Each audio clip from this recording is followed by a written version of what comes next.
সকাল বন্ধুরা, তোমরা সবাই কেমন আছো? আশা করছি তোমরা খুব ভালো আছো এবং আমিও খুব ভালো আছি। তো এখন আমি এডিটিং করছি, রাত এখন 1:30 বাজে। তো বাচ্চা ঘুমিয়ে যাওয়ার পরে আমি এডিটিং করি রাতেই বসে।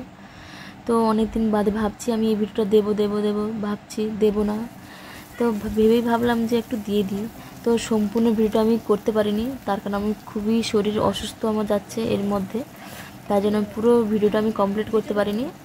কিছুটা করতে পেরেছি আর কিছুটা আমি করতে পারিনি। ভাবলাম একটু তোমাদের সঙ্গে একটু শেয়ার করি আমার রান্নাঘর কিছুটা, অনেকদিন শেয়ার করিনি। তো সকাল সকাল আমি রান্নাঘরে চলে এসেছি পান্তা খাওয়ার জন্য। নিম বেগুন নিম পাতা দিয়ে ভাজবো।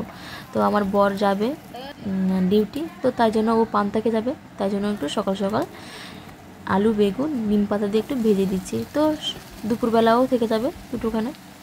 তো এই যে একটু ননস্টিকে বসিয়ে দিয়েছি। ননস্টিক কড়া এটা হচ্ছে আমার বাবা এনে দিয়েছিলো, না আমার ভাই এনে দিয়েছিল, সরি আমার ভাই এনে দিয়েছিলো ননস্টিক কড়াটা। তো আমার ছেলেটা এদিকে দুষ্টুমি করছে আমার সঙ্গে, কি দুষ্টু হয়েছে, মানে কি বলবো, কোনো প্রকারে কিছুতেই কিছু করা যায় না এমন অবস্থা।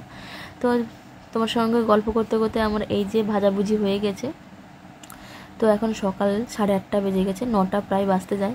তো হেঁচড় আজকে হবে, তো এই জন্য বাবা কাল রাত থেকে হেঁচড়টা কেটে ফেলেছিল, ফ্রিজে রেখে দিয়েছিল। তো মা সেদ্ধ করে দিয়েছিল, আমি এই ভাজছি, উনুনেই করব। আলু আর হেঁচড়টা ভালো করে তেল দিয়ে ভেজে নিচ্ছি। তো ছোট কড়া, তো তাই জন্য একটু অসুবিধা হচ্ছে, ভাজাটা ভালো হচ্ছে না, তো কিছু তো করার নেই। তো এদিকে আমি টকটা বানাবো, রুই মাছের টক বানাবো।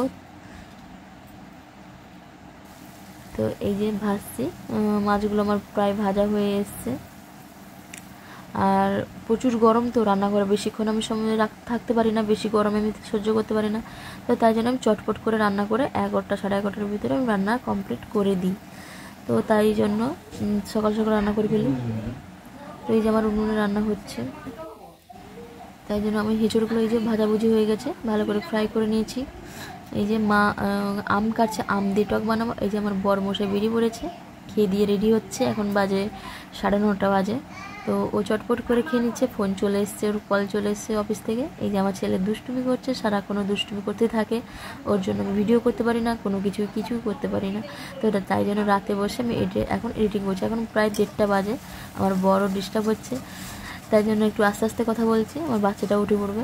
তো আমার মশলাটা কষা হয়ে গেছে, প্রায় হয়ে এসছে। উনুনে রান্না কিন্তু খুবই সুন্দর লাগছে, কিন্তু অনেকদিন পরে উনুনে রান্না করছি। আর এ তো মানে তাড়াতাড়ি হয়ে যাচ্ছে, মানে গ্যাসের থেকেও তাড়াতাড়ি হয়ে যাচ্ছে। গ্যাসে তো খুবই লেট হয় রান্না করতে, এটা কি বলবো, সিমেন্টের উনুন বানিয়েছে, খুবই সুন্দর বানিয়েছে, তো তাই জন্য খুব তাড়াতাড়ি রান্না হয়ে যায়। এই যে আমার হেঁচড়টা হচ্ছে ধীরে ধীরে, একটু সময় লাগে, অনেকটাই মশলা দিয়েছি, আরও মশলা লাগতো। তো আমার শরীরটা এতটাই খারাপ, আমি কেমন হয়েছে, এতটাও টেস্টি হয়নি হেঁচড়টা। তো হলুদ কমে গেছিলো, তারপরের দিন আবার ছিল। তো এইটুকুই আজকে ভিডিওটা আমি সম্পূর্ণ করতে পারিনি, সরি তার জন্য। আজকে মতো টাটা।